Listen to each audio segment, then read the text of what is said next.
선생님께서 2부에서 활동 중심 수학 교육을 언급해 주셨는데요. 최근 이 수학 교육이 각광받는 이유는 뭐라고 생각하세요? 활동 중심 수학 수업이 요즘 각광을 받는 이유는요. 네. 당연하죠. 아, 당연하다. 애들이 싫어하다가 네. 활동 중심 수학을 했더니 애들이 좋아해요. 네. 그럼 당연히 활동 중심 수학은 해야 됩니다. 그런데 그런데. 아마 우리 선생님들이나 우리 학부모님들도 어릴 때를 생각해 보면 네. 아마 자전거 타 보셨죠? 그렇죠. 자전거를 배울 때 네. 어릴 때 배우고 나서 어른이 돼서 또 배우셨어요? 자전거? 아니요, 안 배웠어요. 안 배웠죠? 네. 그게 무슨 의미예요? 자연스럽게 탈 수 있는 원리를 체득한 거 아닐까요? 그게 바로 직접 경험이잖아요. 아, 직접 우리는 경험. 자전거를 직접 타봤어요. 그렇죠. 그래서 우리는 어른이 돼서도 그냥 자연스럽게 탈 수 있는 거예요. 네. 수학도 마찬가지죠. 그냥 책을 통해서 배우는 수학을 하게 되면 네. 이걸 나중에 돼서 다 잊어버려요. 그러니까 내가 보는 것과 듣는 것은 네. 일정 시간이 지나버리면 잊어버리는데 네. 내가 경험한 것들은 오랜 시간 지속이 되는 겁니다. 그러니까 활동 중심 수학 수업도 내가 몸으로 직접 체득을 하는 거기 때문에 네. 이 자체가 굉장히 소중한 재산이 되는 거예요, 애들에게는요. 그래서 활동 중심 수학 수업이 요즘 각광을 받는 이유고, 네. 아까 말씀드렸던 뇌의 구조. 네.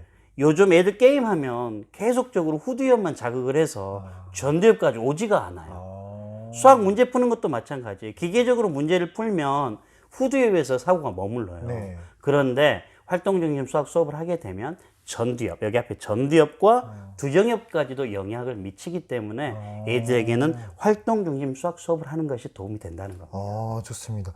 선생님 말씀만 들으면 지금 당장이라도 활동 중심 수학 수업을 해보고 싶은데요.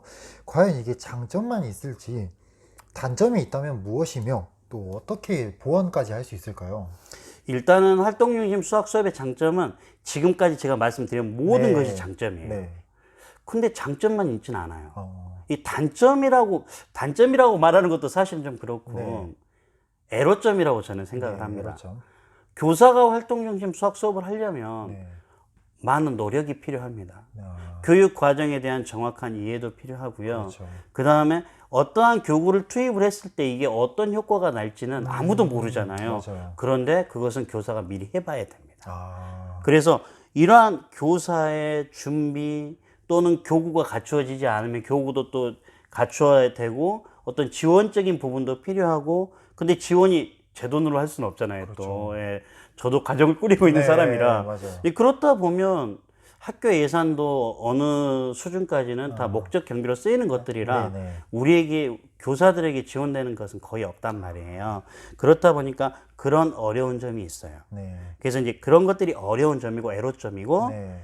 이제 이러한 것들을 보완하기 위해서는 사실은 관리자가 네. 우리 교장 경험생님들이 좀 여유로운 마음을 가지셔가지고 네네. 우리 교사들이 뭐가 필요하다고 하면 바로바로 해주시면 사실은 그게 가장 좋아요. 그렇죠. 예, 그러나 다 해줄 수는 없으니까 맞아요. 네. 혹시 이 방송을 보신다면 우리 교장 경험생님들이 좀 많이 지원을 해주셨으면 좋겠어요. 우리 교사들이 필요하다고 한다면. 좋겠습니다. 예, 그리고 교육 목표와의 매칭은 매우 중요합니다. 그러니까 이게 장점이 활동 중심 수학 수업을 하다 보면 교사가 어떤 생각을 하냐면, 이거 활동 중심 수업만 해가지고 혹시 교육 목표에 도달을 못하는 건 아니야? 이렇게 될 수도 있단 말이에요. 그래서 이런 것들을 한 다음에는 어떻게 해야 되냐면, 우리도 과학 실험하잖아요. 그렇죠. 실험하면 나중에 정리를 해야 되는데 네. 정리를 안 했더니 애들 과학 점수가 떨어지는 게 뉴스에서 나온 적이 있어요. 네네. 마찬가지입니다. 활동 중심 수학 수업을 하면 이게 어떻게 수학과 관련이 있는지를 반드시 학생들에게 알려줘야 되고요. 이 자체가 곧 교육 과정과의 매칭이 된단 말이에요. 그래서 이런 것들을 교사가 많이 신경을 써야 됩니다. 좋습니다. 그럼 이제 선생님께서 활동 중심 수학 수업을 직접 운영을 해 보셨죠? 네네. 에피소드 한 가지 정도 이야기해 줄 수 있나요? 이해를 돕기 위해서. 네. 그러니까 우리가 이것도 이제 저는 일상생활에서 시작했어요. 이것도요. 지금은 이제 중학교로 넘어갔지만 2018년도까지 네. 그 원기둥의 부피 구하는 게 6학년 네. 2학기에 나왔어요. 네네. 그래서 저는 이제 원기둥의 부피를요.